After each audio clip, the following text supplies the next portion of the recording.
Bonjour et bienvenue dans l'épisode 9 du guide sur les blocs de commande. Alors aujourd'hui on ne se retrouve pas sur le même monde que d'habitude, tout simplement parce que je vais avoir des choses à montrer euh, qui seront beaucoup plus claires avec un monde généré de cette manière. Donc on va commencer tout de suite par la commande fill qui permet de remplir une zone d'un certain type de bloc. Et on va voir qu'il y a de nombreux paramètres applicables. Donc alors déjà, la syntaxe générale. Alors, fill, et ensuite il faut définir alors des coordonnées en fait de 2 points. Parce que la zone qu'on va remplir, c'est un parallélépipède, et on l'a défini avec 2 points. Donc là ensuite on va donner le x, les 3 coordonnées de chacun de ces 2 points. Donc par exemple ici on va le faire je vais le mettre plutôt là. Si je le fais de 60, 67, 140,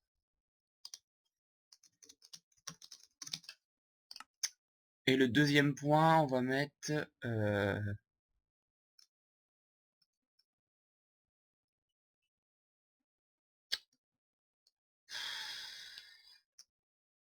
70, 80, 147. Alors, 80, 147, j'ai dit. Et ensuite, bah, on peut tout simplement déjà mettre le nom du bloc. Donc par exemple de la dirt. Et quand j'exécute, voilà, j'ai bien ma zone remplie de terre. Et là, ça m'affiche le nombre de blocs placés, donc 1232. Voilà, donc les points que j'ai entrés dans le bloc de commande, les coordonnées, c'est bien les deux extrémités, hein, là et en bas ici.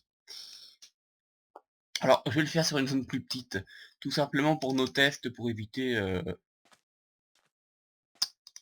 donc je vais la réduire de moitié, en fait, la zone. Tout simplement pour éviter les problèmes de lenteur, tout ça. Et pour vider une zone, enfin, si vous voulez annuler ce que vous avez fait, il suffit de faire R. Voilà. Ouais. C'est justement ça que je vais éviter. Donc, on va réduire de moitié la zone. Donc 60 ou 13, ça suffira. Donc, alors ensuite, il y a des paramètres qu'on peut placer à la suite de ces arguments-là. Alors, alors déjà, oui, le nom du bloc, hein, on l'avait fait avec la commande setBlock, on va pas le refaire ici, mais vous pouvez appliquer des data tags, enfin toutes les informations que vous voulez, hein, sur le bloc. Mais bon, là on va pas le faire, c'est pas vraiment le but. Donc, alors il y a une option qui s'appelle le hold block handling. Alors, cette option, il y a plusieurs paramètres possibles. Alors, déjà, si vous mettez par exemple replace, alors ça va ressembler un peu peut-être avec à la commande setBlock, hein. Si je mets replace ici, eh ben, je vais tout simplement détruire tous les blocs qui existent déjà dans la zone et les remplacer par le nouveau bloc. Bon, en gros, c'est le truc par défaut, hein, quand on le met pas. Ah, replace. Ah, il faut peut-être que je mette un 0 ici. Ouais, je crois que c'est ça. Voilà, oui. Oui, parce qu'il fallait mettre une valeur de dommage pour bien lui dire qu'on passe à l'argument suivant après. Ouais, donc voilà, j'ai bien 616 blocs. Et oui, à l'intérieur, hein, je l'ai pas dit, mais c'est plein, hein, évidemment. Voilà. Donc, bah, je sais ce que je vais faire.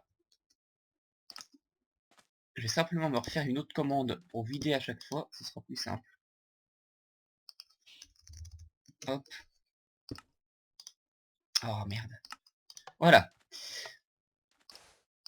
Donc, ensuite, un autre argument, destroy. Et ben là, on avait déjà essayé de le faire avec la commande setBlock. C'est tout simplement pour placer les blocs et les faire dropper instantanément. Alors, voilà. Et donc, pour une raison mystérieuse, ça ne fonctionne pas, là non plus. Donc, bon,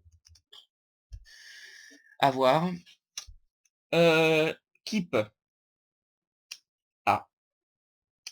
Alors, Keep, ça permet de ne remplacer que les blocs d'air par le nouveau bloc. Donc, en gros, s'il y a déjà des blocs dans la zone, ils ne seront pas remplacés. Là, on place de la terre que s'il n'y a rien, en gros. Enfin, vous allez voir. Donc, Keep, évidemment, ça va rien changer. Je vais vider la... Oh, putain. Pardon. Excusez-moi. Je vais simplement... Ouais, je vais essayer de placer des blocs... Enfin, je vais faire un... Alors, les coordonnées, c'est quoi? Ouais, si je fais un 7 blocs 60... 65... 70, 143 Diamond Or, hein, tant qu'à faire. Voilà, donc j'ai un bloc de... Placé, évidemment, effet ennemi. Voilà. Donc j'ai un bloc de placé en plein milieu de la zone. Et donc, vous allez voir que si je mets l'option Keep, donc je vais placer mes blocs de terre, mais le bloc qui était au milieu, qui était un bloc de minerai de diamant, voilà, il est là, n'a pas été remplacé. Donc ça permet de remplir la zone tout en conservant les blocs qui se trouvent déjà à l'intérieur.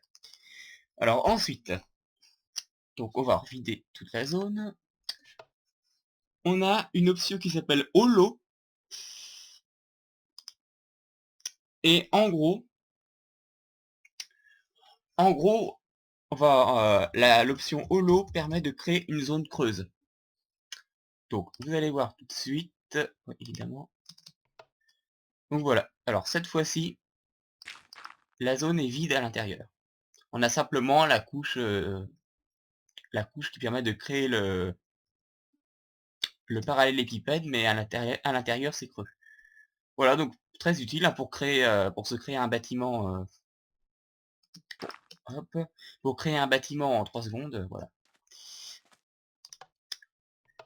Mais là, attention, j'ai bien dit que à l'intérieur, ah bah non je l'ai pas dit, mais enfin oui, j'ai pas dû le dire, bon. Donc une zone creuse, mais attention, des blocs d'air sont créés à l'intérieur. Donc ça va quand même remplacer tout ce qui existe déjà dans la zone. Alors ce qui n'est pas le cas avec une autre option, qui est Outline. Alors, pour bien montrer la différence, je vais refaire un holo, je vais juste refaire mon set bloc de tout à l'heure. Voilà. Donc là, je crée une zone en holo. Et mon bloc de minerai de diamant a disparu. Maintenant, donc je vais replacer mon bloc de minerai de diamant. Ici, je vais mettre Outline. Donc là, à première vue, c'est la même chose. Sauf que les blocs à l'intérieur sont conservés. Voilà. Donc c'est la petite différence entre Holo et Outline. Bon, alors, il y a enfin une dernière option possible à la commande file, qui est Replace. Donc on va le faire dans un autre bloc de commande. Alors Replace. Donc je vais copier ça pour avoir les coordonnées. Hein. Hop, CTRL A, CTRL C. Hein. On peut le faire dans les blocs de commande. Donc, ouais, c'est les coordonnées, sauf que... Non, en fait, je vais plutôt le faire directement sur ma plage, ici. Ce sera plus simple. Donc, si je mets... je vais essayer de me faire une grande zone. 40, 40-50 pour les X déjà. Ah, mais... Ouais, bon, on va définir une zone. Ouais, 40-50, mais il faut que je définisse les Y ici, donc on va dire 60, 70, et les Z, 140, 150. Ça devra faire une zone pas trop mal sur la plage. Donc par exemple, on va remplacer On va faire une commande qui remplace tout le sable par du gravier sur cette partie de la plage. Évidemment, j'ai... Ah putain, c'est chiant ça. Donc j'ai mis quoi? 40, 60, 140, 50, 70, 150. Voilà. Donc je vais créer une commande qui remplace tout le sable qui est dans cette zone par du gravier. Donc, ah oui, donc il faut que je fasse gravel. Alors, si je laisse ça comme ça va mettre ça va faire un gros cube de gravier. Mais si je veux remplacer seulement le sable, enfin si je veux en mettre seulement là où il y a déjà du sable, eh bien il suffit de faire gravel replace sand.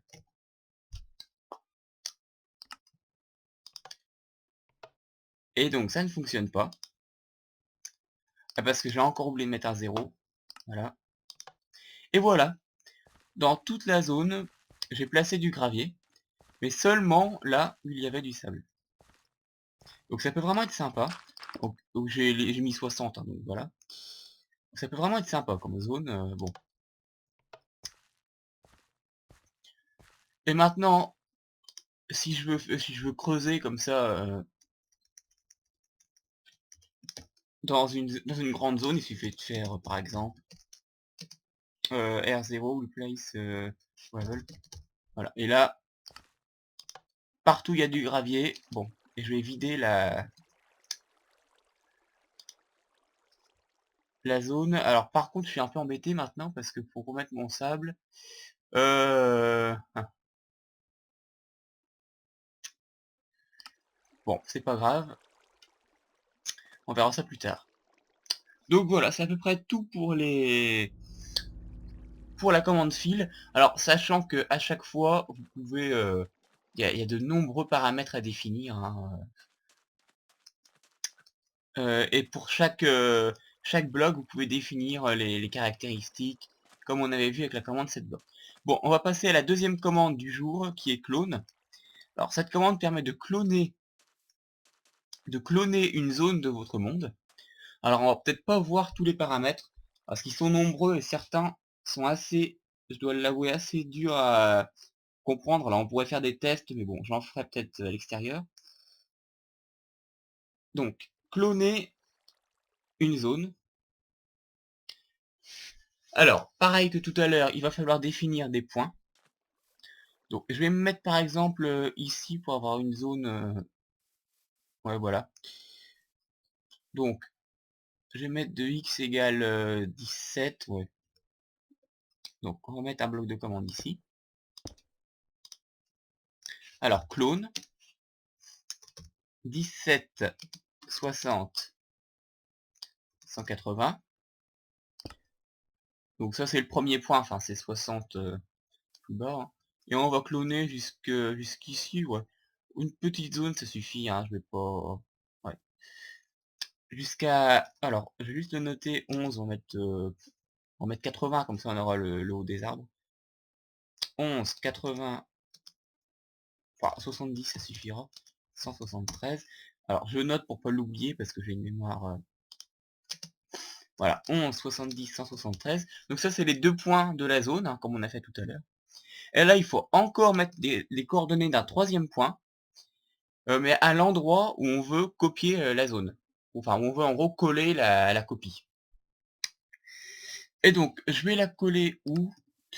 Bah, par exemple, je vais la mettre assez en hauteur ici. Donc, 26, 186, 80 on va dire. Voilà. 80, 186 plutôt. Oui, c'est bon, je me suis pas trompé.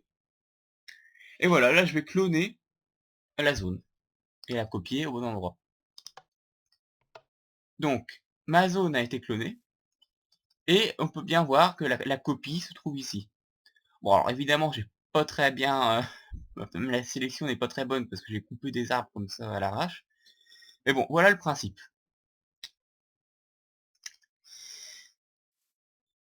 Alors, sachant que oui, le point, j'ai mis 26 186, c'est ici. Alors ensuite, la direction dans laquelle la zone se crée par rapport à ce point, c'est tout simplement la direction ouais, par rapport aux X et Z positifs. Ah, quoique. Ouais, si. Voilà, si, c'est ça. Ouais, donc en fait, ici, c'est 180, ici c'est 26, on monte, et 186, ouais, là on monte, voilà, c'est bien ça. Donc ça se crée bien en allant vers les X et Z positifs. Pareil pour Y, hein. Bon, bref.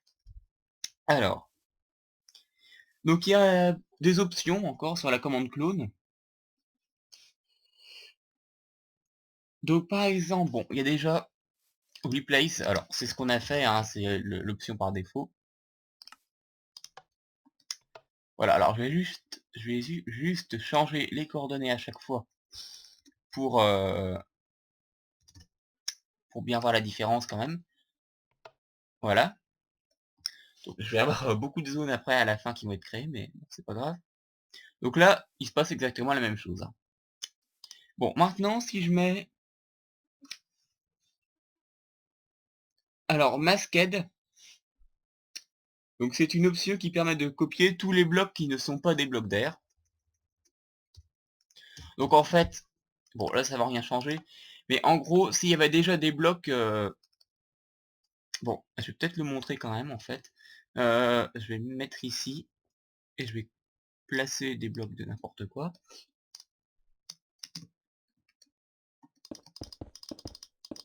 Et il faut que je me mette en... Ouais, d'accord.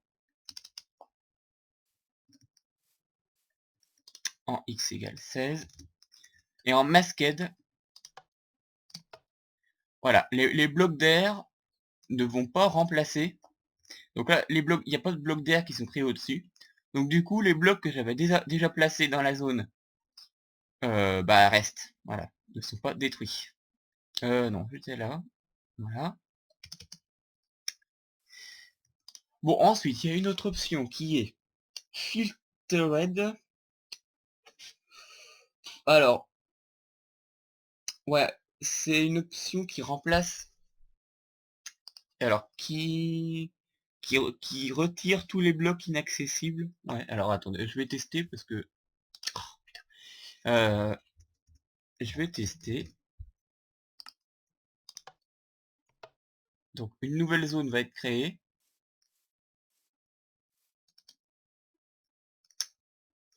Alors là, ça m'a rien copié du tout, en fait. Donc, bah, je sais pas, faudrait faire des tests. Bon, je reviendrai peut-être dessus plus tard, hein. Ouais, alors ça, c'est la syntaxe. D'accord, bah... Ouais, je sais, bon. Ouais, bref, c'est pas grave. Et enfin, bon, on peut mettre un deuxième mode après, donc là, je vais mettre le place pour le premier. On peut mettre un deuxième paramètre à la suite. Alors, je vais peut-être pas tous les faire, parce que alors là, c'est... Oh, quoique si. Enfin, je sais pas, on va voir. Bon, déjà, move. Alors, move, en fait, ça permet de faire un couper-coller. Donc, les blocs dans l'ancienne zone sont détruits et déplacés, en fait, dans la nouvelle. Donc là, c'est plus vraiment un clonage, c'est un déplacement. Donc l'option move permet de déplacer la zone sans la copier. Enfin, c'est plus une... Comme je dis, hein, c'est plus un copier-coller, là c'est un couper-coller. Alors, il y a une autre option qui s'appelle force. Eh ben, le problème c'est que du coup, comme il n'y a plus rien dans ma zone, je vais en prendre une autre.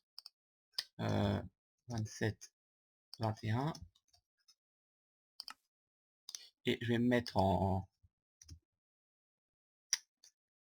moins 4.